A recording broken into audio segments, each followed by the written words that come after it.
Hello, ladies and gentlemen. Please forgive my nails. I'm still working on transitioning, rotating them out. Anyway, I apologize for not posting very often. Like I said, I've been taking breaks for my health. I appreciate everybody being patient with me. We will start back up with the practice group videos and tutorials early this week, hopefully Monday or Tuesday. I apologize again and thank you to everyone who has joined the practice group and been so helpful. A couple things before we get started with today's brush review. An OG nail buddy of mine, Yesenia Ramos, she is practicing for her practical exam. She rented a booth in New York called the Glam Academy. I will include a link in the description down below. She needs people to practice on so that she can get some real world experience before she takes her test. So if anybody's looking for, to get their nails done and wants to help her out, show some support, like I said, I will include the link. Her name is Yesenia. I think it'd be great if we could all support her. One of the ladies in our practice group, Kia Carter, you guys may know her. She sent some products for you guys to check out. She's been very helpful in the practice group. She passed her practical exam, so congratulations to her. Also, one of my subscribers, two actually, have started YouTube channels of their own, nail stuff. Very, very proud. It's so cool to see other people doing it. It's awesome. They took a leap. They're putting themselves out there. Darling D Nails and Anisa Greene. So I will include the links to their YouTubes down below. And if you guys could go give them a subscribe, a couple likes, watch their videos, check out their content, show some support, that would be awesome. Yeah, so again, thanks everybody for your patience. We are going to go ahead and get started. So Rachel Dunn asked me about this brush. Yosly, I'm not sure how to say it, so I'm just going to show you. Yes.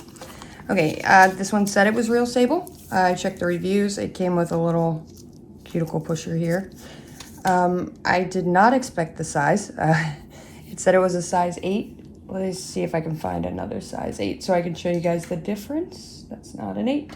Where's my 8? Do I have any 8s? I believe I do.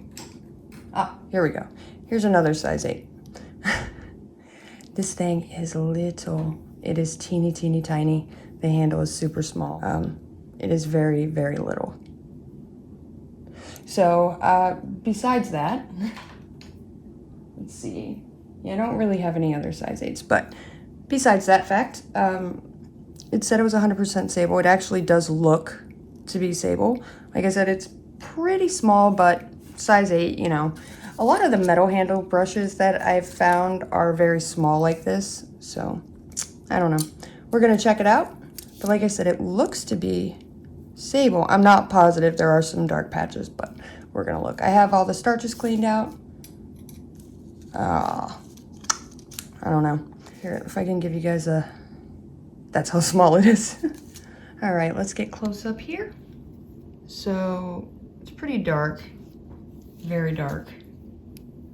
So there's some nylon in it. Definitely some, but I'm not sure how much. It doesn't, it's kind of hard to explain. It feels squeaky when there's nylon in it. Oh, that looks rough. And kind of papery and gritty when there's nylon. So, and you can see the discoloration. So, I'm not sure. Let's check it out.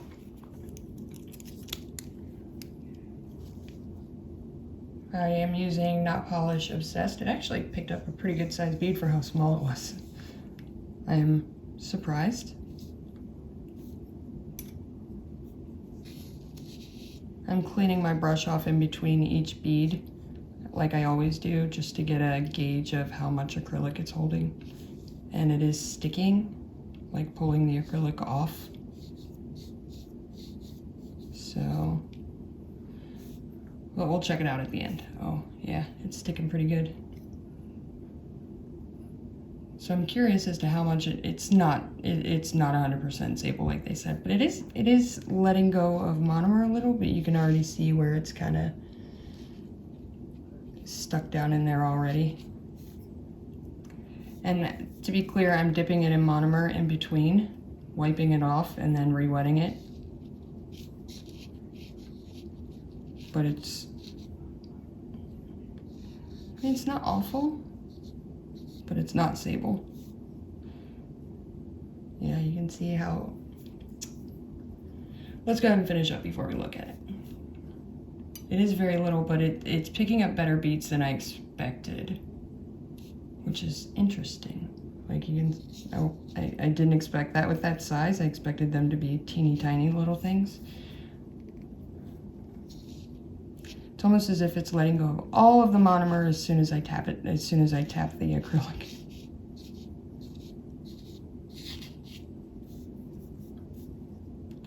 Yeah, it definitely has that gritty feeling that nylon has.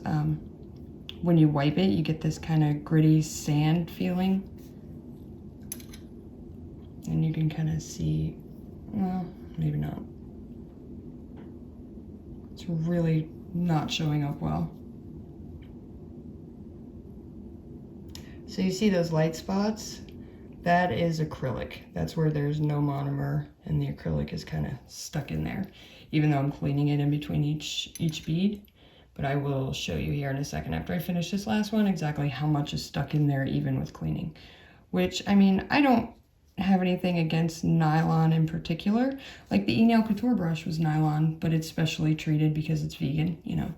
And that worked great. I don't have anything against nylon per se, you know, but nobody wants to pay for a brush that you can only use once. I don't care how cheap it is. And this is not sable. In no way is it sable. I would say possibly 25% at best. I'm not gonna keep going. Okay, so you see the light spots there. So when you move the bristles, you can see that is from acrylic.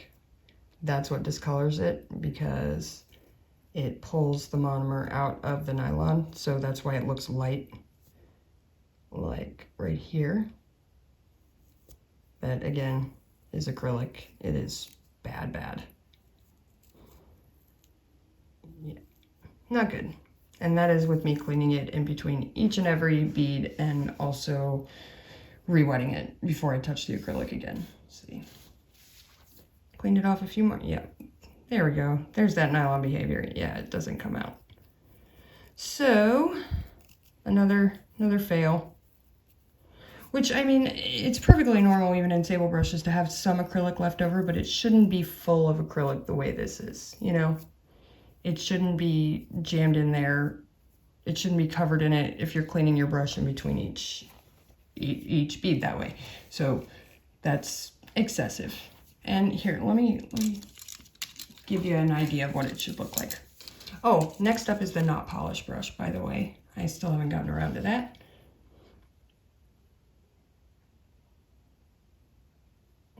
Okay, so we got a bead.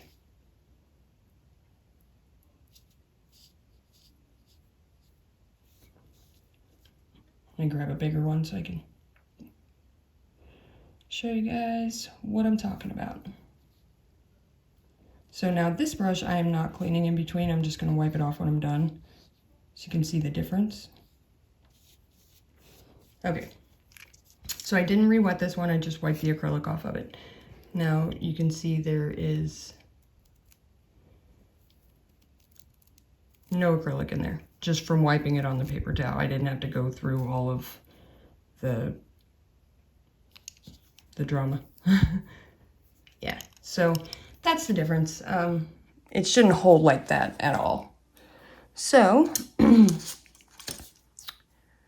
so much for that. I will not be including the link. I will be including the link to Darling D Nails and Anisa Greene's YouTube. I will also be including the link to the Glam Academy so that you guys, you know, if you're in the area, maybe show some support. I will be doing the not polished brush up next, which is probably going to surprise you guys, but what are you going to do? As always, thank you so much for watching.